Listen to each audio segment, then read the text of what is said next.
Agora foi. Agora foi. É, tivemos que achar um jeito aqui, mas deu certo, ainda bem. Bom, Né? apesar Vai da ver que foi o live, destino. apesar da live estar sendo feita pelo professor, eu vou apresentá-lo, certo? Agora Sim. deu certo. Estamos aqui em mais um encontro do projeto Reflexões Filosóficas. Recebo hoje o professor Flamarion Caldeira Ramos, né? Fez doutorado na USP em filosofia. Foi um doutorado de sanduíche, professor? Porque eu vi que você teve um outro orientador além da Maria Lúcia, né? Eu fiz um pequeno estágio de pesquisa em Mainz. Ah, tá, na Alemanha, né? Eu costumo Então, dizer que não foi um sanduíche, foi um salgadinho. um salgadinho foi menor. Então, o título que o professor trabalhou foi A Miragem do Absoluto, Crítica e Especulação em Hegel e Schopenhauer. Também escreveu vários artigos, orientou vários alunos, tem vários capítulos de livros também, né? Alguns deles são o Manual de Filosofia Política, O Absoluto e o Nada, Hegel e Schopenhauer 200 anos depois, Moralidade, Sociedade Civil e Estado, Kant e Hegel. E o tema que o professor escolheu para tratar hoje é Reflexões sobre a Morte e a Falta de Sentido, em Schopenhauer e Cioran. Professor, tem a palavra, por favor. Muito obrigado, Hugo, pelo convite. Uma honra fazer parte aqui dos seus convidados para essas conversas filosóficas, né? Usando até o nome do canal do amigo nosso, né? Isso. E muito bacana, né? Eu também saúdo aí aqueles que estão nos ouvindo e vendo, e peço desculpas pela confusão aí no início, não sei o que aconteceu, mas um probleminha técnico. Agora estamos aqui e hoje eu vou falar sobre Schopenhauer e Cioran, esses dois autores, né? Um que é um filósofo que eu estudei, que eu estudo, né? Eu ainda lido com ele bastante na minha carreira acadêmica. Hoje eu estou até coordenando o GT da Ampof, do GT Schopenhauer.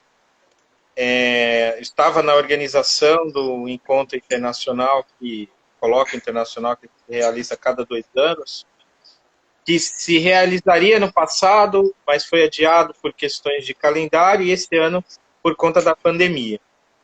E, enfim, publiquei também a tradução de alguns textos do Schopenhauer, né, o volume, alguns ensaios dos Parerga e Paralipomer, né, eu tenho aqui até um deles, né, alguns textos sobre ética, foi publicado pela editora Edro, e de fato é o autor que eu estudei em toda a minha carreira acadêmica, da iniciação científica ao pós-doutorado. Mas, na verdade, o Cioran é o meu autor de cabeceira. Há alguns anos eu leio, há mais de 20 anos eu leio, eu durmo com esse livro aqui do lado, né? Essa edição aqui das obras em francês, né, da editora Uhum. Gallimard. Então é o meu filósofo realmente assim de cabeceira, literalmente, né? E são duas filosofias de certo modo paralelas, né? Existe até um artigo de uma especialista romena na obra do Cioran, chamada Marta Petreu, que num volume do Schopenhauer publicado na França, né, uma coleção bastante conhecida, né, dos leitores de língua francesa, os Cahiers de Lerne, tem um texto da Marta Petreu chamado Schopenhauer e Cioran, Filosofias Paralelas, né? Mas, por outro lado, se há, de fato, uma visão de mundo, né, bastante comum em alguns pontos, há também várias divergências. Eu vou tentar, então, falar dessas divergências e também daquilo que há de comum nos dois, que os une a ponto de podermos falar em filosofias paralelas. Bem, a filosofia de Schopenhauer é uma filosofia complexa e sistemática, ainda que ele também se utilize da forma fragmentada, né, de pensamento, como nessa obra bastante conhecida, Os Parerga e Paralipomer. Então, ele usa o recurso do aforismo, do texto breve, do ensaio, mas a principal obra de Schopenhauer, O Mundo com Vontade de Representação, é um verdadeiro tratado filosófico, né, em 2 volumes, um volume que foi primeiramente publicado no final de 1818, já com a data de 1819, continha só um volume, né, que é o primeiro, e a gente teve, inclusive no Brasil, as primeiras traduções dessa obra traziam apenas o primeiro volume, né, que é composto pelos 4 livros do Mundo com Vontade de Representação, mais um apêndice sobre a filosofia kantiana. A partir de 1844, Schopenhauer publicou um segundo volume, os complementos ao Mundo com Vontade de Representação, e em 1859 a terceira edição já completa, né, contendo aí aquilo que nós conhecemos hoje, né. A obra foi traduzida pela primeira vez no alemão por Jair Barbosa em 2005, e em 2015 ele publicou uma segunda edição da sua tradução em 2 volumes, que é essa que nós conhecemos aqui da editora Unesco. Bem, e o Schopenhauer, enquanto um filósofo alemão que está ali naquele contexto pós-kantiano, estabelecendo um diálogo crítico com os filósofos do idealismo alemão. Quanto tal, ele é um filósofo difícil, sistemático, que trata de todos os grandes assuntos da filosofia. Podemos até dizer um filósofo clássico, um filósofo que quer responder às grandes questões da filosofia, as questões clássicas, e fundamentalmente autor de uma metafísica, né? Uma metafísica que nós podemos traduzir, num primeiro momento, como uma tentativa de explicar o todo do universo, né? Aquilo que está para além do conhecimento mais imediato. Essa visão de mundo, então, é apresentada no Mundo com Vontade de Representação. E essa metafísica de Schopenhauer é denominada metafísica da vontade, pois ela busca compreender o mundo a partir desse conceito de vontade, que é um princípio irracional, infundado e cego da existência. Então, a existência ela não se explica como fruto da criação de um sábio criador, de um sábio arquiteto que criou o mundo, o melhor dos mundos possíveis, para que todos realizem, né, se realizem de alguma forma. Não. A existência é fruto de uma vontade cega que busca se conservar e se propagar sem uma finalidade. É como se fosse justamente a manifestação de um impulso vital cego e irracional, mas que utiliza a racionalidade como um instrumento para se afirmar neste mundo, para se expressar neste mundo, né? Por conta da presença marcante da racionalidade do mundo, segundo Schopenhauer, os filósofos até então acreditavam que a origem da existência era esta própria racionalidade, que ela seria então primária, que ela seria anterior ao universo. Que o universo é fruto de uma ação racional. Mas não, Schopenhauer inverte a relação, ele diz que primeiro vem a existência, vem a vida e a razão vem depois. Como um instrumento dessa mesma vida para que ela se coloque dessa forma que nós conhecemos. E nós conhecemos o mundo, é claro, através da nossa razão, né? Nós que somos seres racionais, e, portanto, seres que, segundo a metafísica da natureza de Schopenhauer, nós ocupamos um lugar privilegiado na hierarquia da natureza, porque nós conseguimos compreender o mundo até certo ponto, mas o erro é elevar essa compreensão do mundo à origem e à essência do próprio universo, quando, na verdade, segundo ele, a origem e a essência do universo é algo que não se explica racionalmente. Muito bem, então, dado esse elemento básico da metafísica de Schopenhauer, vocês já podem notar, né, a presença de um certo elemento irracional, ou de alguma coisa que foge, digamos, da tradição filosófica da ontoteologia cristã, que explica a existência a partir de um sábio criador. E por conta disso, né, vai ser consequência disso todo um questionamento sobre o sentido do mundo e da vida, né? Haverá uma quebra com alguns elementos da ética cristã que explicam os valores morais a partir de uma tendência, né, a buscar uma redenção para além dessa vida, né, para uma perfeição que tem como modelo, né, a imagem cristã de mundo, um paraíso que poderia redimir as dores do mundo num além. Schopenhauer ele vai, de certa forma, romper com isso, ainda que em alguns elementos, isso nós poderemos ver, né, a sua ética também ainda seja cristã. Mas ele é decididamente ateu, conforme Nietzsche, o primeiro ateu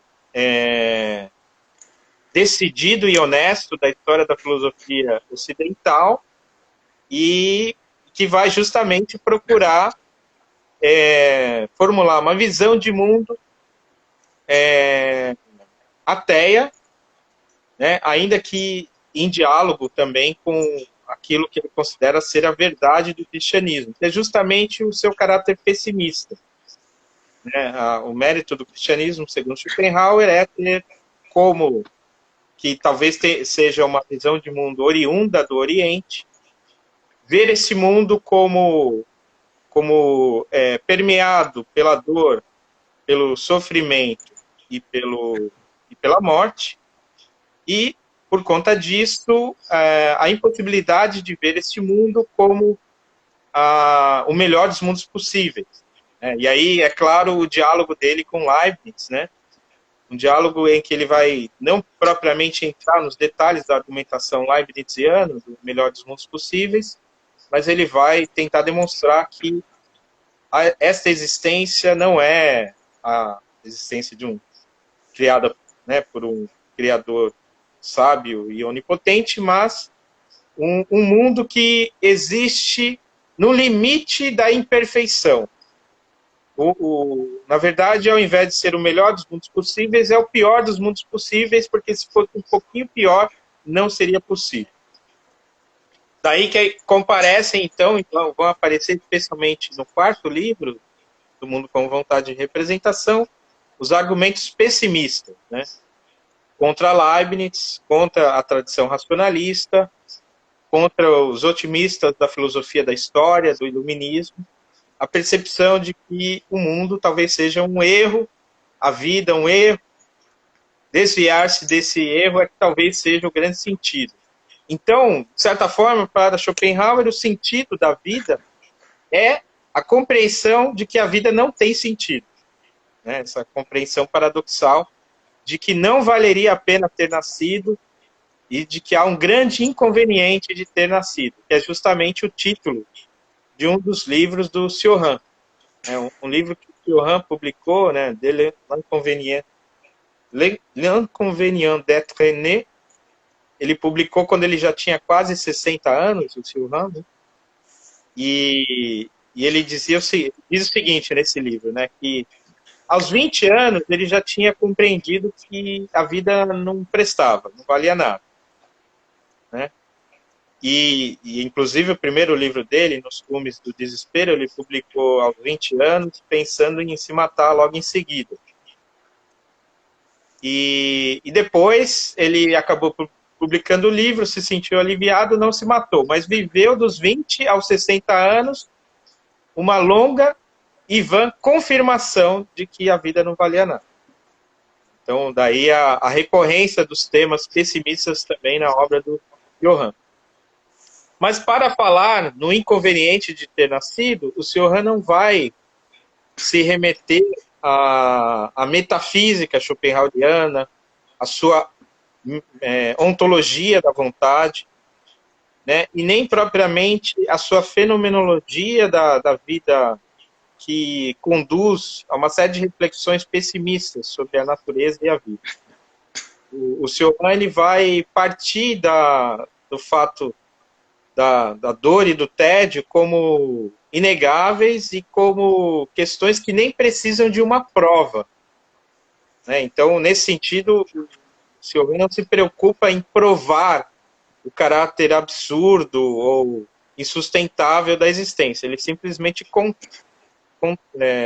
constata isso e manifesta expressa essa intuição em passagens lapidares, né?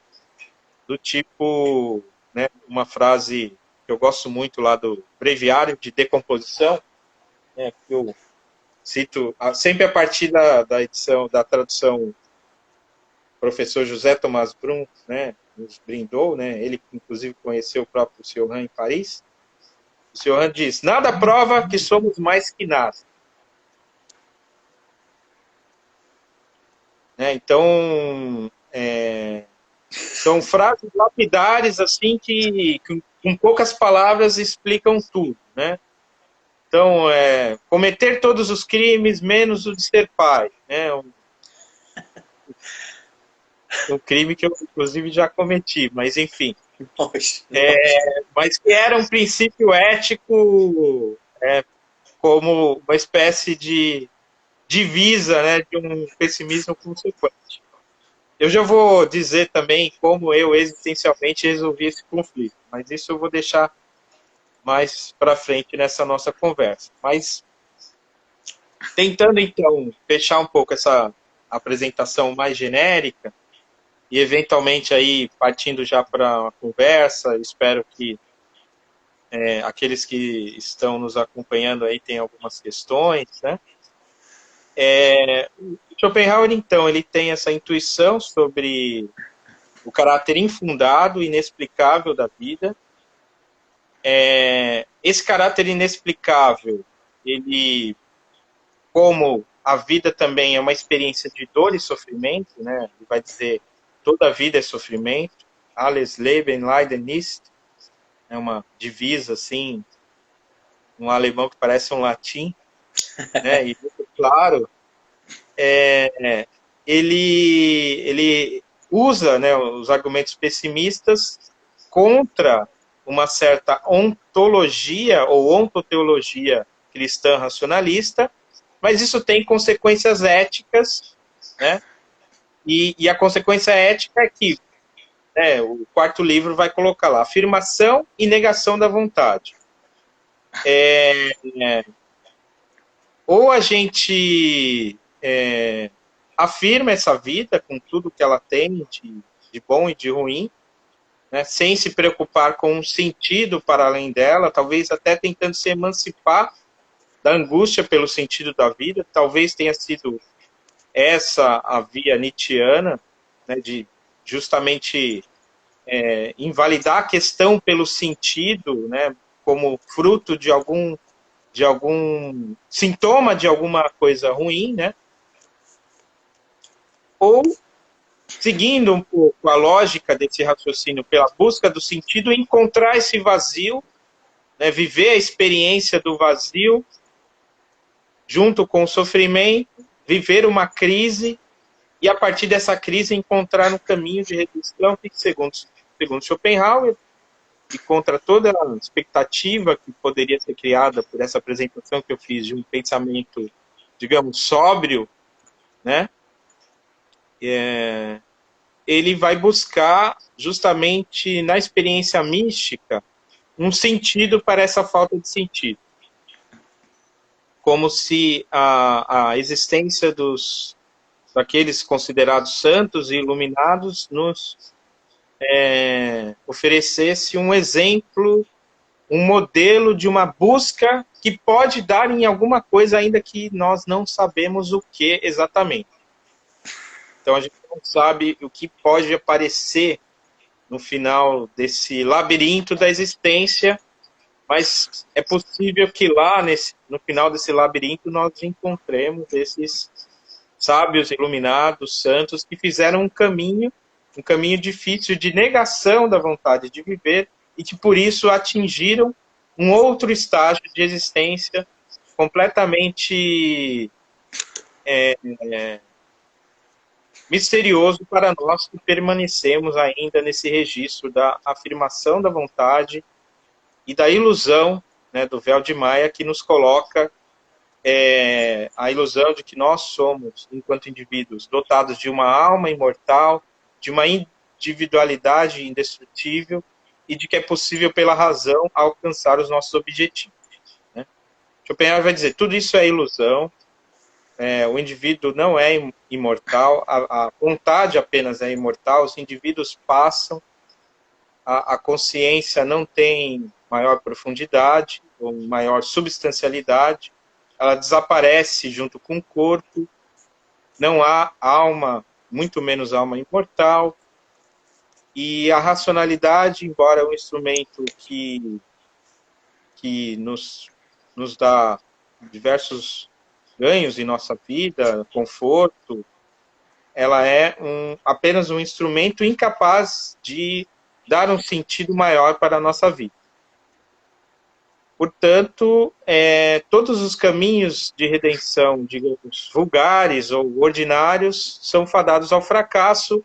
A única via de redenção é uma via completamente inusitada e misteriosa, que é o caminho da redenção mística. E aí, para falar nessa redenção mística, o Schopenhauer vai vai recorrer à tradição mística do Ocidente, tradição mística cristã, e a tradição mística do Oriente. E aí ele vai trazer uma série de referências do Oriente, referências que na época dele estavam sendo trazidas para o Oriente pela primeira vez, para o Ocidente pela primeira vez. Então ele vai falar de diversas religiões orientais, nem sempre de um modo muito apropriado, mas tentando ver justamente no Oriente algumas confirmações até da sua teoria e um caminho de redenção possível. Né? Então Schopenhauer era um grande entusiasta dos estudos dos textos da religião e da cultura orientais. E ao longo da sua vida ele foi também pesquisando e aprofundando cada vez mais esse conhecimento. Hoje nós temos diversos estudiosos, né, que tentam demonstrar ali o que há de pertinente ou não na visão schopenhaueriana do Oriente. Mas então é isso. Então, para ele, há um caminho de redenção, é um caminho muito misterioso, muito raro, mas é possível. É possível quando nós deixamos de lado as falsas promessas do racionalismo ocidental, do cristianismo, tal como ele se deu em forma institucionalizada pela igreja, mas talvez com alguma chance, né, de salvar a tradição mística. E o Schopenhauer cita sobretudo a mística alemã, né, certos teólogos e místicos do séculos XVII e XVIII. E então se estabelece, enfim, por meio desse fundo pessimista, um caminho de redenção. O Cioran, ele se vincula a esse pensamento na medida em que ele, a partir de uma visão completamente similar no que diz respeito, né, à compreensão, digamos, trágica, absurda da vida, em que nenhum caminho tradicional oferece uma resposta boa, né, e que se tem apenas a experiência desse vazio, dessa nulidade, ele tenta, então, encontrar um caminho, e ele também vai encontrar um caminho pelo misticismo, mas um caminho não de uma adesão à experiência mística, né? O Cioran não vai se tornar um místico, mas vai se tornar um apaixonado pela experiência mística, pelos santos e santas. Né? E ele vai publicar um livro na Romênia, ainda chamada Das Lágrimas e dos Santos, né? Que relata um pouco essa busca do Cioran por essa redenção. Mas essa busca ela não vai dar numa redenção no sentido tradicional, né? a relação do Sr. Han com os místicos, assim como a relação do Schopenhauer com os místicos, é uma relação de um flerte que nunca se realiza completamente, uma admiração, mas nunca uma adesão completa. Eles permanecem, digamos, nesse sentido, no âmbito da filosofia, no âmbito de um discurso que, ainda que aponte para o absurdo e a falta de sentido da vida, permanece no âmbito racional da palavra, do entendimento, do discurso, portanto, negando, digamos assim, um caráter positivo maior para a experiência mística. E, na verdade, esse diálogo do Schopenhauer com o Sr. Han, ele é parte de uma história, né, que eu estou resumindo aí, pegando 2 pontos, né, que é a grande escola schopenhaueriana. E aí, com esse ponto, eu acho que eu posso concluir esta minha breve e errática exposição. O Schopenhauer, né, embora ele seja um filósofo que está ali no meio do pós-kantismo, num contexto do idealismo alemão, em que já há toda uma tradição filosófica sedimentada, e ele participa dessa tradição, ele inicia uma outra, que é uma tradição, digamos, antirracionalista, para não dizer irracionalista, né? Porque irracionalismo é um termo, um ismo muito pesado, mas um antirracionalismo que traz como consequência toda a discussão sobre o pessimismo. E aí o pessimismo filosófico entra em voga no cenário filosófico europeu e alemão, sobretudo, na segunda metade do século XIX. E a escola schopenhaueriana é que vai tematizar a questão do pessimismo. Dessa escola schopenhaueriana fazem parte, principalmente 3 autores que, de fato, se vincularam de alguma forma à filosofia de Schopenhauer e desenvolveram uma filosofia própria de cada um, né? São 3 autores, né? Que são o Eduard von Hartmann, né? Um filósofo que publicou em 1869 um livro chamado A Filosofia do Inconsciente, um livro que foi muito lido, né, no século XIX, um sucesso de vendas, de público, um livro que é inclusive muito citado por filósofos e escritores, né, entre o fim do século XIX e início do XX. O Tolstói cita muito o Hartmann e também o Nietzsche. Então esse foi um primeiro autor que veio da escola schopenhaueriana, que publicou, né, essa filosofia do inconsciente, que propunha ali uma síntese muito estranha de Hegel e Schopenhauer. Depois o Philipp Mailander, né, que é um filósofo que é pouco estudado, mas é um filósofo que é conhecido, né, dentro do anedotário filosófico por ter sido um grande, e talvez o mais emblemático, defensor do suicídio como postura filosófica. Está aqui o livro do Mailander, na tradução espanhola, A Filosofia da Redenção.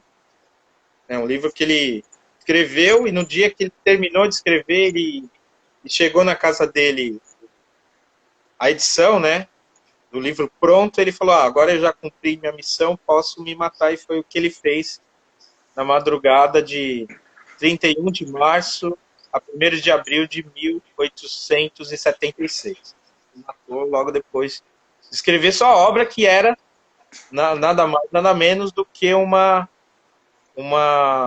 convite ao suicídio, né? Uma defesa do suicídio como postura filosófica mais consequente do pessimismo. O Schopenhauer, ele negava o suicídio, tanto como postura ética de redenção, como dizendo que, na verdade, o suicídio, embora ele não seja eticamente reprovável, como dizem boa parte dos filósofos, Kant, sobretudo, dizia que o suicídio era imoral, Schopenhauer dizia: não, o suicídio não é propriamente imoral, mas ele é fruto de uma doença, vamos chamar assim, ou de uma perturbação que nos causa dó, nos causa compaixão, não propriamente reprovação moral. Mas ele também não é um caminho de redenção, não é, a vontade não se nega pelo suicídio. O suicídio é uma violência que, na verdade, é uma afirmação violenta da própria vontade. Mas o Mailander não concorda com Schopenhauer e não apenas pratica, como defende o suicídio como caminho de redenção. Um outro filósofo, né, desses três principais filósofos schopenhauerianos é o Julius Banzen, que ele dizia que, ao contrário do que pensavam Mailander e Hartmann, não há uma redenção das dores do mundo e da falta de sentido da existência. Não adianta. Se matar ou não vai fazer nenhuma diferença. A vida é contraditória. A gente quer a vida, embora saiba que ela não vale a pena. A gente busca a felicidade, mesmo sabendo que no fim ela é uma ilusão. Então, é por isso que o mundo é contraditório e não tem salvação. É uma tragédia sem redenção, como eu descrevi no artigo que eu publiquei, né, sobre a filosofia do Julius Banzer. E aí, com isso também, eu resolvi meus problemas existenciais e pude cometer, segundo Cioran, o maior dos crimes sem nenhum conflito ético e moral. E o Cioran vai aparecer no século XX, né? É claro que como um autor que, bebendo e dialogando também com as fontes, ele recupera essa discussão sobre o pessimismo. Ele vai se colocar aí, né, entre Schopenhauer e todos esses filósofos, defendendo diferentes posturas para diferentes momentos, mas sempre com muita sagacidade e humor, que é algo que também está presente na obra do Banzen, né? Eu vou pegar aqui a obra do Banzen, tem uma tradução espanhola, né? Na Espanha já estão, na língua espanhola já temos aí algumas dessas obras desses filósofos que eu citei, e eu espero que em breve o público, né, brasileiro, em português, tenha, né, uma tradução dessas obras. Essa obra aqui do Banzen, né, não é a obra principal, mas é a obra mais lida, um livro pequeno chamado Trágico como Lei do Universo e o Humor como Forma Estética do Metafísico. Ele entende que o humor é uma forma de redenção. E aqui nos aproximamos de Machado de Assis e Cioran, né? Como o humor,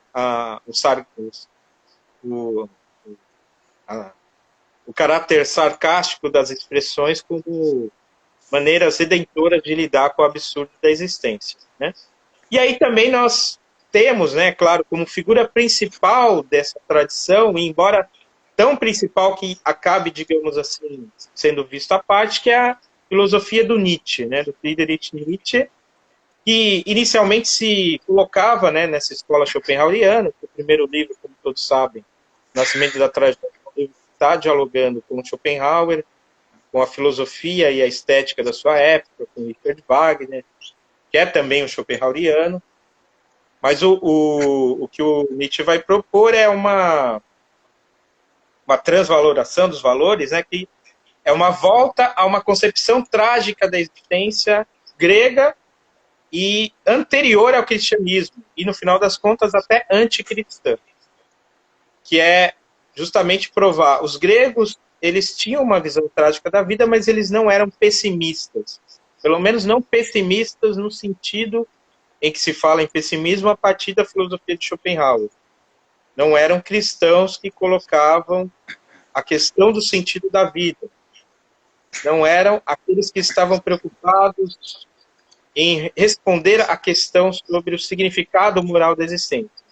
Não, para ele era óbvio o sentido trágico da existência, mas isso não seria motivo para uma filosofia que ele chama de decadente, que é aquilo que vai surgir com Sócrates, Platão, né, e o cristianismo como a popularização de tudo isso, né?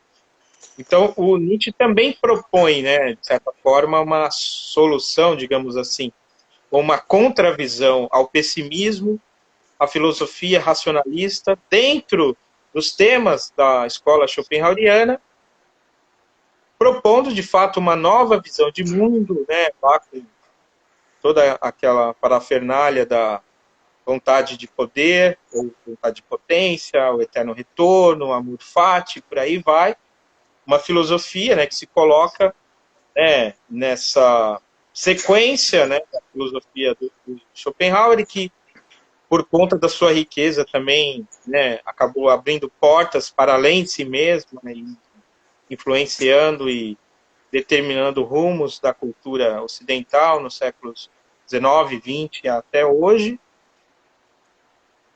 mas fazendo parte também dessa sequência de filósofos que encararam a questão fundamental que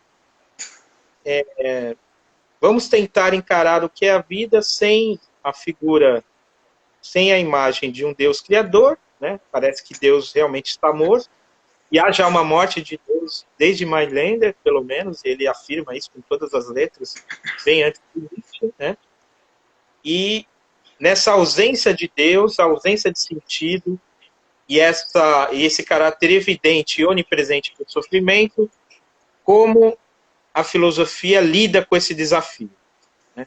E isso é, então, a condição do pessimismo filosófico, que faz parte, né, do pensamento contemporâneo desde o século XIX, do niilismo, que se coloca em diversos momentos, com Nietzsche, com os russos, na França, no século XX, com autores como Camus, e também Cioran, né, na medida em que o Cioran é contemporâneo do Camus, né, publica sua obra também na editora Gallimard, né, o primeiro livro francês do Cioran, que é justamente o Breviário, se coloca nesse contexto do niilismo ali, da filosofia francesa do século XX, né, e oferece aí, digamos aí, uma visão própria, bastante difícil, mas bastante rica, e são esses, né, filósofos que têm mobilizado aí a minha atenção e são, na minha opinião, os filósofos que colocam de forma mais apaixonante a grande questão que nos faz estudar filosofia e lidar com todos esses livros, que é, afinal de contas, para que estamos nesse mundo maldito? Muito obrigado, professor. Eu fiz algumas anotações aqui para fazer algumas perguntas. Tem uma pergunta também de um participante que o perfil dele aparece RDG. Eu acredito que seja Rodrigo, né? Foi o que veio à minha mente. Daqui a pouco eu vou fazer a pergunta dele. Mas a primeira pergunta... Sim, antes de começar a fazer as perguntas, só para lembrar o seguinte. Eu acho que a live começou por volta de 4h15, 4h16. Eu não sei exatamente. Como você está fazendo a live, vai aparecer um reloginho, o que é muito cruel, porque o relógio só aparece faltando 30 segundos. Ele não avisa 1 minuto, 30 segundos, é assim em cima. E aí eu vou pedir para quando acabar, quando der 30 segundos, para você esperar a contagem regressiva, que aí depois vai aparecer a opção excluir vídeo ou compartilhar no IGTV, para você poder compartilhar para eu ir lá e pegar esse vídeo para mim para poder publicar, tá bom? Certo, pode deixar. Morrendo de medo de perder esse vídeo. Também. Schopenhauer e Cioran, eles fazem uma filosofia a partir da análise da própria vida deles, porque parece que o tempo todo assim eles não negam isso, que durante muito tempo foi negado. Então, durante muito tempo a filosofia buscava falar de felicidade, de outras temáticas. E parece que a partir de Schopenhauer parece que ganha uma outra conotação, parece que vai para uma outra vertente, no sentido de assumir essas angústias, sofrimentos, como uma parte constituinte da nossa vida. Tem alguma influência assim, aquilo que eu passo, a partir daqui eu faço uma filosofia, sem procurar algum tipo de idealização? É isso. Só que tem um registro diferente, porque no Schopenhauer, essa experiência, né, individual, né, do que é a vida, a dor, o corpo, né, no caso para ele é muito importante essa experiência corporal, né, que vai ser depois tematizada em outra chave pela fenomenologia, é fundamental, mas para ele a argumentação dele é abstrata. Então ele não vai falar do corpo dele, Arthur, enquanto indivíduo. Ele vai falar dessa experiência que todos nós temos de sentir, né, do sentimento de dor, de prazer, desprazer, desses impulsos que nós conhecemos de maneira imediata, sem a mediação racional, de alguma forma, e que é, segundo ele, a chave para decifrar o enigma da filosofia. Mas o Sr. Han não, o Sr. Han fala, e aí, claro, já está num contexto, né, pós-existencialista, em que essa experiência é uma experiência realmente do indivíduo, né? A experiência da individualidade, daquela existência, né? Então, o registro do Sr. Han é da singularidade mesmo, ainda que essa singularidade ela possa ser traduzida numa linguagem universal. E esse é um caráter até paradoxal da filosofia do Sr. Han, e é por conta disso que se pode falar em filosofia de Sr. Han, porque ele utiliza uma linguagem universal da filosofia para falar das próprias dores, da sua própria experiência de vida. E aí, essa linguagem universal da filosofia, então, ela serve como uma visão de mundo que pode ser universalizada. Então,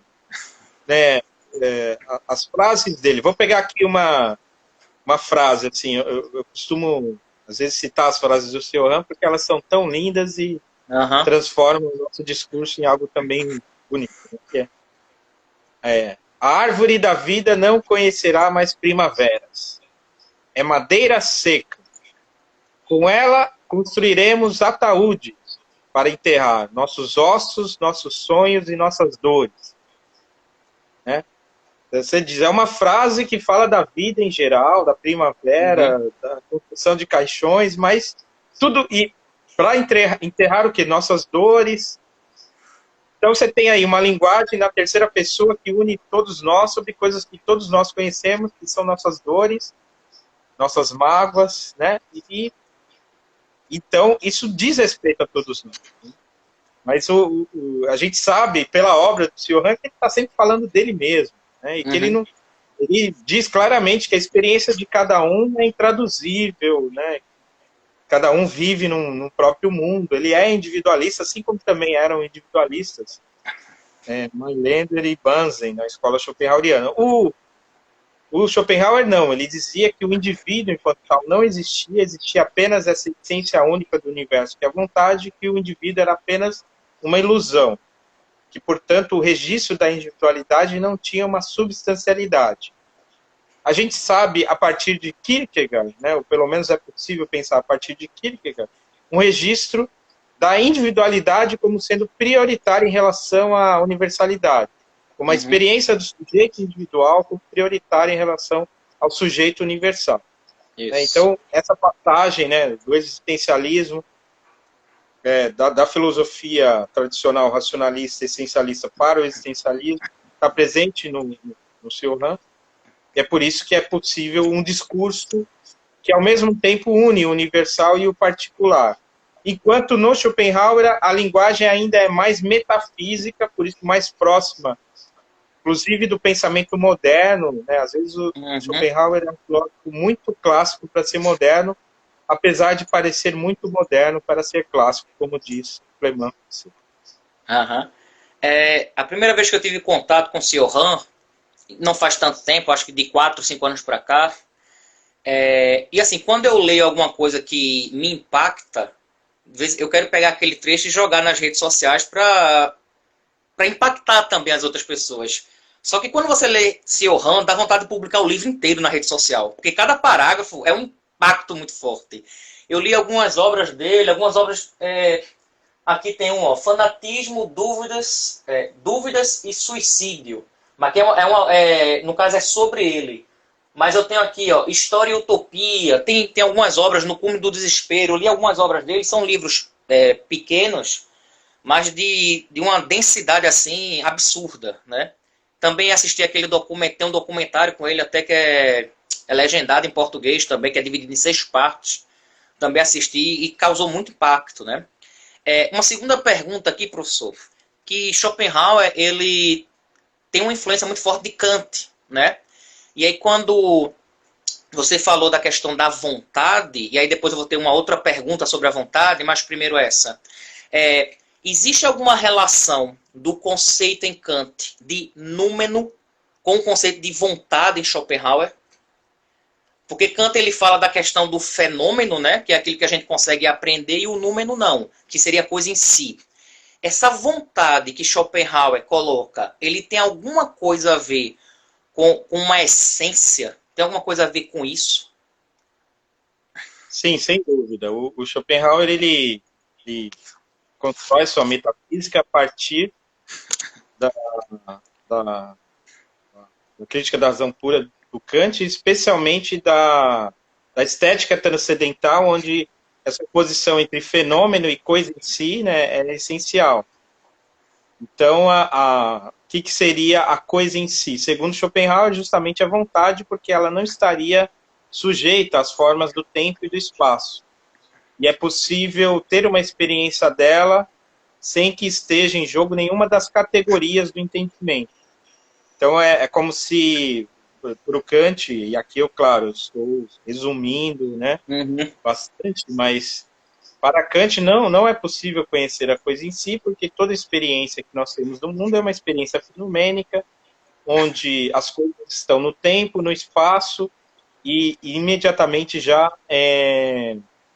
sintetizada por categorias que nos dizem que uma coisa causa outra, que uma coisa está relacionada à outra, que uma coisa tem uma certa materialidade, por aí vai, né? Se forma, né, uma experiência, um objeto, de tal forma que a essência dele, verdadeira, nos escapa, porque a gente já projeta nele diversas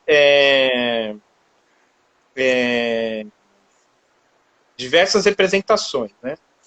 Para o Schopenhauer, o mundo é essa representação, né, esse fenômeno, né? Então, o lado fenomenal é o mundo como representação, mas há o mundo como vontade, que nós conhecemos apenas a partir da nossa própria experiência, do nosso corpo, que é algo que nós conhecemos como uma experiência imediata que não está submetida nem ao tempo, nem ao espaço e nem às categorias, os conceitos puros do entendimento. Então, por isso ele vai chamar de vontade, e aí a nossa própria vontade pode ser, a gente pode fazer uma analogia, né? Assim como cada coisa tem uma experiência interna de si mesma, todas as coisas são essa coisa que nós sentimos em nós como vontade, e aí ele dá esse nome vontade, né, que aparece inclusive na tradução em português como vontade com V maiúsculo, né, como sendo a coisa em si.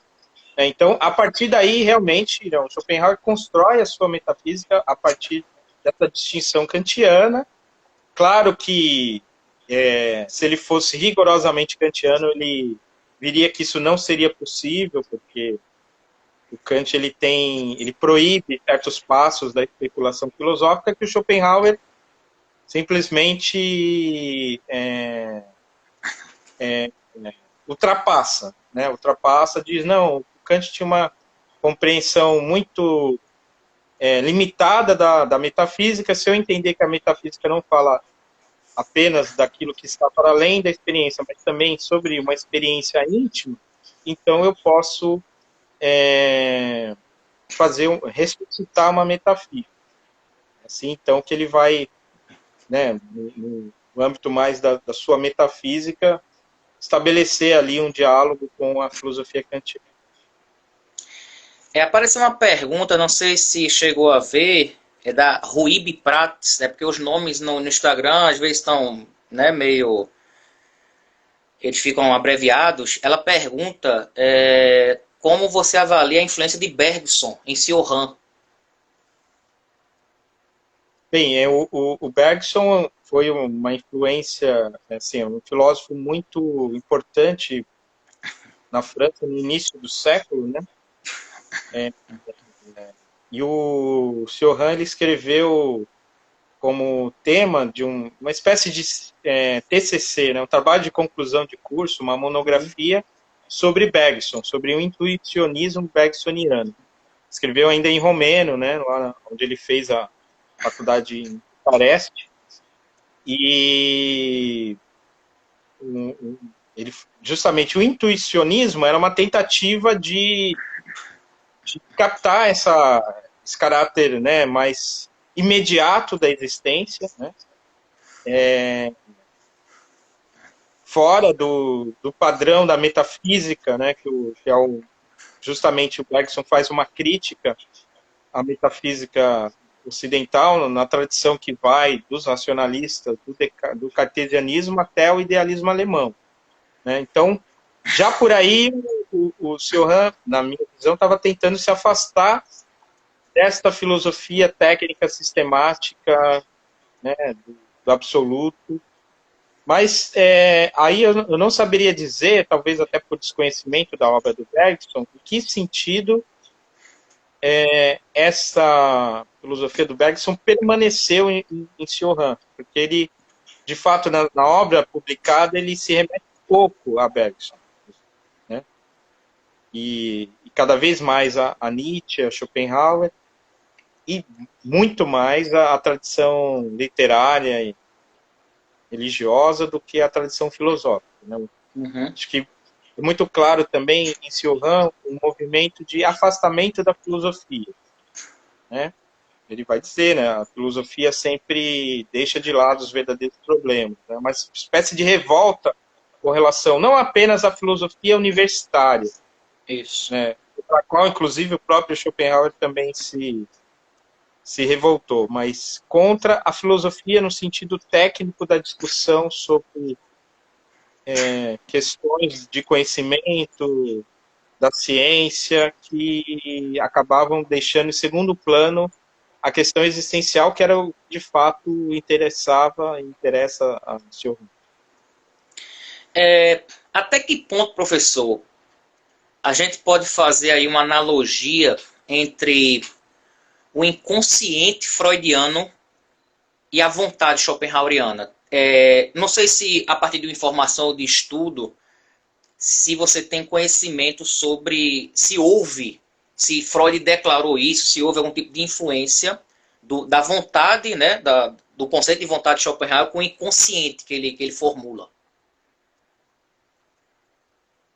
Sim, né? Há muita. É possível fazer muita relação, né? E uma relação imediata, né? Que a ação de inconsciente ela não aparece em Schopenhauer como algo autônomo ou inconsciente, né? Ele usa muito a ideia de que há um elemento inconsciente na psique humana. Isso sim. Schopenhauer nota isso, ele vai falar muito dos impulsos, de uma presença de alguma coisa não obscura na consciência, né? No segundo tomo, né, com vontade de representação, tem um capítulo, né, que é o capítulo 19, que foi justamente, trata, né, traz ali vários elementos que são muito caros aos estudiosos da psicanálise, um capítulo chamado Do Primado da Vontade na Consciência de Si, que é o primado, traduzindo em miúdo, seria o primado do inconsciente na própria consciência. Né? Só que ele não elabora esse conceito. Esse conceito vai ser elaborado, o conceito de inconsciente, por Eduard von Hartmann, que é aquele autor pós-schopenhaueriano que eu citei, né? Tem uma obra, né, pouco lida hoje em dia, mas que foi muito lida na sua época, e esta obra, sim, o Freud leu, e quando ele fala em inconsciente, ele se remete ao inconsciente do Hartmann, mas ele diz, olha, o meu inconsciente não é o inconsciente da filosofia, de filósofos como Hartmann, que falam no inconsciente em geral, mas para mim o inconsciente é uma instância da psique que cumpre lá uma função no aparelho psíquico, então é algo que está, digamos assim, observado como um fato da experiência psíquica e não como uma especulação filosófica, como uma categoria filosófica. Né? Só que o próprio Freud, né, como os estudiosos, né, tem vários aí no nosso GT do Schopenhauer, e, né, como o professor Eduardo Fonseca, lá de Curitiba, da PUC do Paraná, a professora Ana Carolina, lá da UFSCar, né, Federal de São Carlos, tem livros publicados, né, sobre esse tema. Eles mostram como há um diálogo, como o próprio Freud admitiu, né, algumas semelhanças, sobretudo na teoria da sublimação, da loucura, e principalmente, que é um ponto central e absolutamente relevante na filosofia de Schopenhauer, que é como é que se diz, a primazia da sexualidade na vida humana, né? A ideia, agora está me fugindo a expressão tecnicamente mais correta, que é o caráter onipresente da sexualidade na mente humana, de como a sexualidade ela está a todo momento presente, mesmo quando você não está praticando ou pensando em sexo, né? Por isso que eu falei da importância da teoria da sublimidade, que de fato está presente nos dois autores. Da sublimação. O RDG, não sei o nome dele, deve ser Rodrigo, ele tinha perguntado lá atrás sobre o que seria a razão humana, né? Ele colocou alguma coisa no sentido assim, já que se estabelece como essência um impulso irracional, o que seria então a razão humana para Schopenhauer? É porque a pergunta já passou, não sei exatamente como foi, mas a ideia é essa. Sim. E essa é uma pergunta interessante, porque filosoficamente, talvez o grande nó da filosofia de Schopenhauer ele explica muito bem o irracional, mas como explicar a razão, né? A razão foi colocada em segundo plano, né? Então a razão aparece posteriormente, né? No desenvolvimento do mundo como um elemento secundário, mas é um elemento que esclarece, né, o que veio antes, que ilumina, né, a escuridão da existência, não a ponto de torná-la absolutamente transparente, e aí nesse ponto há o pessimismo, mas a ponto de encontrar em Schopenhauer um caminho de redenção, justamente. Ainda que isso se dê de uma maneira tão misteriosa que foge até mesmo à própria razão. Mas ela aparece realmente como um momento em que a vontade tem a chance de conhecer-se a si mesma, ainda que de maneira não completa. Né? E aí, até isso que eu desenvolvi na minha tese, né, que eu também, como Hartmann, mas claro que com outra pretensão filosófica, uma pretensão acadêmica e nada original, procurei fazer uma comparação entre Hegel e Schopenhauer. Para eles, há um elemento especulativo de que, em algum momento, a razão ela compreende o que é a vida. Ela Hegel diria, a Deus compreendendo-se a si mesmo, né? O absoluto tendo consciência de si. Em Schopenhauer a vontade irracional tomando consciência da sua própria irracionalidade, e isso só pode se dar pela razão. Né? Isso se dá em Schopenhauer quase como um milagre, uma coisa assim meio casual. Em Hegel, isso se dá como algo necessário. O sentido de todo é que justamente se alcance esse saber do absoluto, o absoluto sabendo-se a si próprio como tal. Né? E Schopenhauer é o contrário, não é o absoluto, é aquilo que há na existência tomando consciência do seu próprio infundado, do seu próprio abismo, da sua própria escuridão. E, infelizmente, essas reflexões estão chegando ao final. Eu tenho Apareceu o relógio, foi? Apareceu. Pronto. Então, queria agradecer, professor, imensamente. Compartilhe, por favor, esse vídeo para poder pegar lá para publicar. Muito obrigado. Pode deixar. Até a próxima. Até.